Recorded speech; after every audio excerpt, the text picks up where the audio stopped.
मित्रों, अगर आपके घर पर भी आपकी माताएं बहनें सुबह उठकर जल्दी भोजन बनाती हैं, तो यह वीडियो आप सभी लोगों को देखना अति आवश्यक है, क्योंकि इस वीडियो के माध्यम से आपको पता चलेगा कि वह कौन सा घर है जिस घर में माता लक्ष्मी ठहरती है और वह घर कभी भी गरीबी के चपेट में नहीं आता है। प्रिय माताओं बहनों, स्त्री घर की लक्ष्मी मानी जाती है। शास्त्रों के अनुसार स्त्री को धन का दूसरा रूप भी माना जाता है, क्योंकि जिस घर की महिला सदैव प्रसन्न और खुश रहती है, उस घर में मां लक्ष्मी का वास होता है। मित्रों, चलो मैं आप सभी को एक छोटी सी कहानी के माध्यम से इसके पीछे के बहुत बड़े रहस्य को बताता हूं। स्वयं माता लक्ष्मी ने एक कहानी के माध्यम से बताया है, जिसे जानना आपके लिए बहुत ही ज्यादा महत्वपूर्ण है, कि जिसके घर की महिला सुबह जल्दी खाना बनाती है और यह 5 महत्वपूर्ण काम रोज करती है, तो उस घर में क्यों स्वयं माता लक्ष्मी जी वास करती है। मित्रों, एक समय की बात है, देवर्षि नारद जी आकाश मार्ग से होते हुए जा रहे थे। तब उन्होंने देखा कि एक मनुष्य जो कि बहुत ही गरीब है, वह जमीन पर बैठकर रो रहा है और अपनी फसल को देखे जा रहा है। उस मनुष्य को देखकर देवर्षि नारद जी बहुत प्रभावित हुए और अपने मन में सोचने लगे कि यह व्यक्ति तो बड़ा ही दुखी जान पड़ता है, मुझे इसके लिए कुछ करना होगा। वह मनुष्य अभी रो ही रहा था कि देवर्षि नारद जी उसके समीप जाकर प्रकट हुए और उस मनुष्य से बोले, हे पुत्र, तुम क्यों रो रहे हो? तुम्हारी इस करुणा में पुकार के पीछे क्या कारण है? जब उसे मनुष्य ने अपनी आंखें खोली तो पाया कि सामने स्वयं नारायण के सबसे बड़े भक्त देवर्षि नारद जी खड़े हैं। उस मनुष्य ने देवर्षि नारद जी को प्रणाम किया और उसने अपनी व्यथा बताई। उस मनुष्य की व्यथा को सुनकर देवर्षि नारद जी सोच में पड़ गए कि मुझे इस मनुष्य की समस्या का समाधान तो करना ही है, तो क्यों ना मैं इसकी समस्या के समाधान के लिए स्वयं मां लक्ष्मी से जाकर मिल लूं और उनसे ही पूछ लूंगा कि मां ने इस मनुष्य का घर क्यों छोड़ा, जिस वजह से यह गरीब हो गया है। अब देवर्षि नारद जी उस मनुष्य को विश्वास दिलाते हुए कहते हैं कि मैं कुछ समय बाद तुम्हारे पास तुम्हारी समस्या का समाधान लेकर अवश्य उपस्थित होऊंगा। इतना कहकर देवर्षि नारद जी वहां से अंतर्ध्यान हो गए और माता लक्ष्मी जी के पास जाकर प्रकट हुए। देवर्षि नारद जी को आया हुआ देखकर माता लक्ष्मी ने उन्हें प्रणाम किया और उनके आने का कारण पूछते हुए बोली, अरे देवर्षि नारद जी, आप आज हमारे यहां किस प्रयोजन से पधारे हैं? तब देवर्षि नारद जी ने माता को प्रणाम करते हुए कहा कि हे माते, आज जब मैं आकाश मार्ग में विचरण कर रहा था, तब मैंने देखा कि एक मनुष्य अपने खेत में बैठकर विलाप कर रहा है। वह मनुष्य बहुत जोर जोर से रो रहा था। उसका ऐसा रोना मुझे देखा नहीं गया। मैं उसके पास जाकर प्रकट हुआ और उससे पूछा कि हे पुत्र, तुम क्यों रो रहे हो? तब उसने मुझे बताया कि हे प्रभु, पिछले ही महीने मेरी पत्नी का निधन हो गया है। मेरी एक पुत्री है, वही मुझे खाना बनाकर खिलाती है, लेकिन मेरी पत्नी के मरने के बाद मैं दिन ब दिन गरीब होता जा रहा हूं। पता नहीं क्यों मेरी पत्नी के मरने के बाद माता लक्ष्मी मेरे घर को छोड़कर चली गई है। देखो, मेरे खेत को कई सारे जंगली जानवर खराब कर गए हैं। मेरा अब कोई सहारा नहीं बचा है। देवर्षि नारद जी आगे कहते हैं, हे माते, जब उस मनुष्य ने मुझे ऐसे करुण शब्द कहे, तब मुझसे रहा नहीं गया और मैं इसी प्रश्न का उत्तर जानने के लिए आपके पास आया हूं। आपने उस मनुष्य का घर क्यों छोड़ा? ऐसा कौन सा पाप हो गया था उस मनुष्य से, जिसके कारण से आपने उसके घर को ही त्याग दिया? देवर्षि नारद जी की बात सुनने के बाद अब माता लक्ष्मी आगे कहती हैं, हे नारद जी, आपने मुझसे यह जो प्रश्न किया है, यह कलयुग की समस्त स्त्रियों के लिए बहुत ही लाभप्रद है। मैं तुम्हें आज एक कहानी के माध्यम से वह युक्ति बताने वाली हूं, जिसकी वजह से मैं मनुष्य के घर पर ठहरती हूं, और अगर मनुष्य इस काम के विपरीत कार्य करता है तो मैं उसके घर को त्याग देती हूं। अंत में मैं तुम्हें उस मनुष्य के बारे में भी बताऊंगा जिस वजह से वह गरीब होता चला जा रहा है। मैं तुम्हें जो कहानी सुनाने जा रही हूं, वह कहानी बहुत ही धार्मिक है और ज्ञान से भरी हुई है। इस कहानी को पूरा देखने वाले मनुष्य के घर में मेरा वास होता है, और इस कहानी में बताए गए नियमों को अगर कोई भी स्त्री परिणाम स्वरूप करती है, तो मैं उसके घर में वास करती हूं। अब देवर्षि नारद जी कहते हैं, हे माते, कृपया आप मुझसे इस कहानी को सुनाइए, क्योंकि मैंने उस मनुष्य को वचन दिया है कि मैं तुम्हारी समस्याओं का समाधान लेकर तुम्हें बताने के लिए अवश्य आऊंगा। इसीलिए हे माथे, मेरे वचन को झूठ मत होने देना। हे देवर्षि नारद जी, मैं आपके वचन को झूठा नहीं होने दूंगी और उस मनुष्य के विषय में मैं आपको अंत में बताऊंगी। अब कहानी का आरंभ करती हुई माता लक्ष्मी जी कहती हैं, एक समय की बात है, किसी नगर में एक श्याम नाम का आलसी और कामचोर इंसान रहता था। वह इतना आलसी था कि खटिया पर जिस तरह करवट लेता था, उसी करवट लेटा रह जाता। करवट बदलने में भी उसे परेशानी आती थी। उसकी पत्नी बेचारी जब किसी काम के लिए उससे कहती थी, तभी वह करवट बदलता और पत्नी की तरफ पीठ फेर कर पड़ा रहता था। उसकी इन आदतों को देखते हुए पत्नी को विश्वास हो गया था कि वह कभी कुछ नहीं कर पाएगा। एक दिन पत्नी ने बड़े ही प्रेम से उसे समझाया और बोली, मैं जानती हूं कि तुम्हें खटिया से उठने में कष्ट होता है, किंतु इस तरह एक ही करवट लेटे रहने से भी आदमी नाकारा हो जाता है, और आप बाहर नहीं जाना चाहते हो तो खटिया पर बैठे बैठे ही कुछ करते रहो। तब वह श्याम सोचने लगा, ऐसा कौन सा काम है जिसे खटिया पर बैठे बैठे ही किया जा सकता है। कुछ देर बाद उसकी समझ में बात आई। वह खुश होकर अपनी पत्नी से बोला, अरे सुनती हो, मैंने बैठे बिठाए काम ढूंढ लिया है, अब चिंता करने की जरूरत नहीं है। तब उसकी पत्नी प्रसन्न हुई कि अब कुछ तो घर का काम होगा।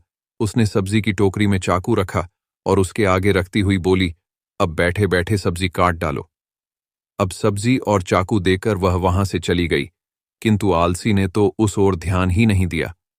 थोड़ी देर बाद पत्नी जब सब्जी लेने पहुंची तो पाया कि पतिदेव खटिया पर बैठे हुए मक्खी गिन रहे हैं।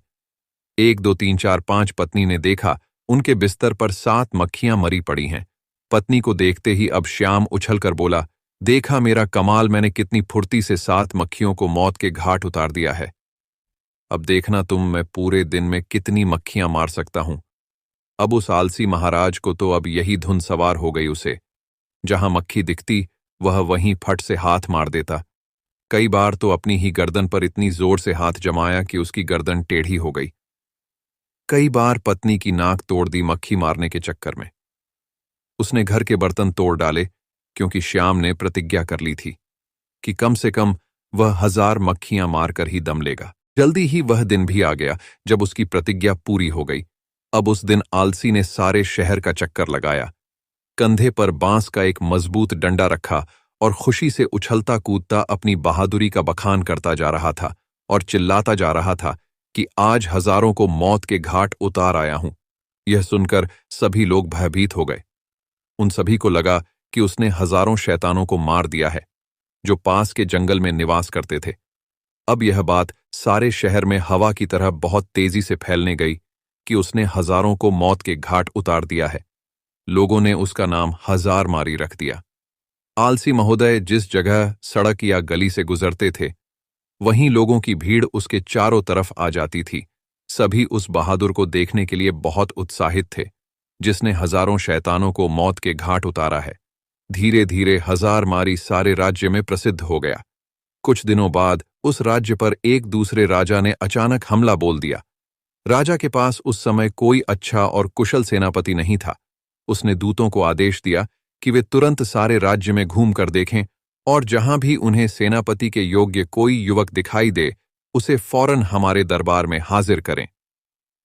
आदेश पाते ही दूर जहां तहां शहरों में उसके सैनिक घूमने लगे। उन्हीं दिनों में हजारमारी का नाम सर्वत्र गूंज रहा था। दूतों ने जब हजारमारी का नाम सुना तो वे उसके घर जा पहुंचे। राजा के दूतों को अपने घर पर आया हुआ देखकर हजारमारी भय से कांपने लगा। वह घर के अंदर एक अंधेरे कोने में छुपकर बैठ गया। उन सभी सैनिक ने पत्नी से बातचीत होने पर मालूम हुआ कि राजा ऐसे बहादुर को अपना सेनापति बनाना चाहते हैं जिसने हजारों दैत्यों को मारा हो, इसीलिए तुम उसे जल्दी हमारे साथ भेज दो। पत्नी को लगा जैसे वह कोई सपना देख रही है। अपने पति की असलियत को वह जानती ही थी। अब वह सोचने लगी, काश ऐसा हो सकता। किसी तरह राजा के दूत हजारमारी को अपने साथ लेकर राजा के दरबार में पहुंचे। उस लंबे तगड़े और बलवान नौजवान को जब राजा ने अपने सामने खड़ा देखा तो वह मन ही मन बहुत प्रसन्न हुआ और पूछा, तुम्हारा ही नाम हजारमारी है? आलसी बोला, जी हुजूर, मुझे ही हजारमारी कहते हैं। राजा बोला, तुम्हारी बहादुरी के चर्चे हमने बहुत सुने हैं। हम चाहते हैं कि शत्रु के साथ हो रहे इस युद्ध में तुम हमारी सेना का संचालन करो। कांपते हुए हजार मारी ने राजा की आज्ञा को स्वीकार कर लिया और इस बात की सूचना अपनी पत्नी को देने के लिए घोड़े पर सवार होकर जल्दी से पत्नी के पास जा पहुंचा और अपनी पत्नी से राजा द्वारा कहे गए सभी शब्दों को कह दिया। यह सुनकर पत्नी की खुशी का ठिकाना न रहा, परंतु उसने सोचा, हजार मारी सेनापति तो बन गया है, लेकिन वह शत्रु की सेना का मुकाबला कैसे करेगा? कहीं यह डरपोक आदमी युद्ध के मैदान में घोड़े से उतरकर दुम दबाकर भाग आया तो राजा इसे जीवित नहीं छोड़ेंगे। उसने एक मजबूत रस्सी से हजार मारी को घोड़े से बांधना शुरू किया। हजार मारी ने पूछा, यह क्या कर रही हो? हजार मारी की पत्नी ने जवाब दिया कि मैं आपको घोड़े के साथ बांध रही हूं। तब हजार मारी ने पूछा कि ऐसा किस लिए कर रही हो? तब पत्नी ने जवाब दिया कि मैं आपको घोड़े से इसलिए बांध रही हूं कि कहीं आप लड़ाई के लिए उतावले होकर घोड़े से कूद ना पड़े और आप पैदल ही ना लड़ने लगे। पत्नी के इतना कहने के बाद हजार मारी फिर से राजा के महल में चल दिया। वापस लौटने पर भरे दरबार में जब लोगों ने हजार मारी को घोड़े से बंधा हुआ पाया तो उनका उत्साह और भी बढ़ गया। उन्होंने सोचा, ऐसा वीर सेनापति दूसरा और कौन हो सकता है? तब सेना युद्ध के लिए तैयार थी। राजा की आज्ञा पाते ही हजार मारी के नेतृत्व में वे युद्धभूमि की ओर चल पड़े। शत्रु की सेना को जब मालूम हुआ कि एक बड़ी फौज के साथ हजार मारी मुकाबला करने चल पड़ा है तो उनके योद्धाओं का मनोबल टूट गया, क्योंकि उन्होंने सुन रखा था कि हजार मारी अकेला ही हजारों को मार गिराता है। यह नाम सुनते ही बड़े बड़े योद्धाओं के होश उड़ गए। उन्हें साक्षात अपनी मृत्यु नजर आने लगी। उधर हजार मारी की सेना का उत्साह आसमान को छू रहा था। मैदान पर पहुंचते ही वे शत्रु की सेना पर टूट पड़े। दोनों सेनाओं के बीच घमासान युद्ध होते देख हजार मारी अपने घोड़े के साथ एक घने जंगल में जाकर छिप गया, किंतु उसकी सेना ने शत्रुओं को सांस न लेने दिया। वह शत्रु का मुकाबला करती हुई उसे खदेड़ ले गई और अपने राज्य से निकाल बाहर कर दिया। शत्रु पर विजय पाने के बाद अपने सेनापति की जय जय कार्य करते हुए जब सैनिक वापस लौटने लगे तो हजार मारी भी उस घने जंगल से निकलकर उनके बीच में शामिल हो गया। वापस लौटने के बाद नगर में धूमधाम से विजय उत्सव मनाया गया। हजार मारी की वीरता पर राजा प्रसन्न हो उठे। उन्होंने हजार मारी के पास जाकर कहा कि मेरे बहादुर सेनापति, हमें तुम पर गर्व है। तुम्हारी अद्वितीय वीरता के कारण हमें विजय प्राप्त हुई है। इसके लिए पुरस्कार स्वरूप हम तुम्हें 1000 स्वर्ण मुद्राएं देते हैं। साथ ही हमेशा के लिए तुमको हम अपनी सेना का प्रधान सेनापति नियुक्त करते हैं। ये घोषणा सुनकर हजार मारी बहुत प्रसन्न हुआ और मन ही मन अपने भाग्य को सराहने लगा। इसके बाद राजा ने पूछा कि बहादुर सेनापति हजार मारी जी, आप हमें यह बताइए कि आप इतना बहादुरी भरा काम इतनी आसानी से कैसे कर लिए? तब हजार मारी ने बड़े ही गर्व के साथ जवाब देते हुए कहा कि हे राजन, यह जो कुछ भी हुआ है यह सब मेरी समझदार और बहादुर पत्नी की वजह से हुआ है। इसमें एक बहुत ही गुप्त राज्य छिपा हुआ है जिसे मैं आपको अकेले में राजमहल से बाहर अपने घर पर ही बताना चाहूंगा। राजा ने पूछा कि सेनापति हजार मारी, यह बताओ कि तुम यहां वह गुप्त बात क्यों नहीं बता सकते हो? तो उसने कहा, यही तो मेरी सफलता का राज्य है जिसे मैं सबके सामने नहीं बता सकता। आपको मेरे साथ घर चलना पड़ेगा। राजा ने कहा, ठीक है, मैं तुम्हारे साथ राजमहल से बाहर तुम्हारे घर जाने के लिए तैयार हूं। तब राजा और सेनापति दोनों एक साथ राजमहल से सेनापति हजार मारी, जिसका नाम कभी श्याम था, उसके घर गए। जब वह घर पहुंचे तो उन्होंने देखा कि सेनापति हजार मारी की पत्नी अपने घर में बैठी बड़ी बेसब्री से अपने पति का इंतजार कर रही थी। जैसे ही हजार मारी की पत्नी ने सुबह सुबह अपने पति और राजा साहब को अपने घर पर आया हुआ देखा, वह तुरंत उठी और राजा साहब के सम्मान के लिए उपयुक्त व्यवस्था करने में जुट गई। फिर राजा का बड़े ही सम्मान के साथ स्वागत सत्कार किया और वह खाना तो बना ही चुकी थी। तभी उसने राजा साहब को खाने के लिए भी चौकी सजा दी और राजा साहब को सुबह सुबह ही अच्छा अच्छा खाना खिला दिया। अब हजार मारी बोला, हे महाराज, अब तो आपने देख ही लिया होगा और समझ भी गए होंगे कि मेरी जीत का असली राज्य क्या है। तब महाराज ने कहा, सेनापति जी, आप कहना क्या चाहते हैं? तब हजार मारी ने कहा, महाराज, जैसा कि हम सभी को पता है कि जिस घर की महिला सुबह प्रातःकाल ब्रह्म मुहूर्त में उठ जाती है, उसके घर में कभी भी लक्ष्मी की कमी नहीं होती है और उसके यहाँ लक्ष्मी का वास होता है। और वहीं जिस घर की महिला सुबह सुबह जल्दी खाना नहीं बनाती है, उस घर की कभी तरक्की नहीं होती है। अब हजारमरी आगे कहता है, राजा साहब, हम सभी लोग यह जानते हैं कि जिस घर में सुबह जल्द खाना बन जाएगा तो उस घर की तरक्की कुछ ऐसे होती है।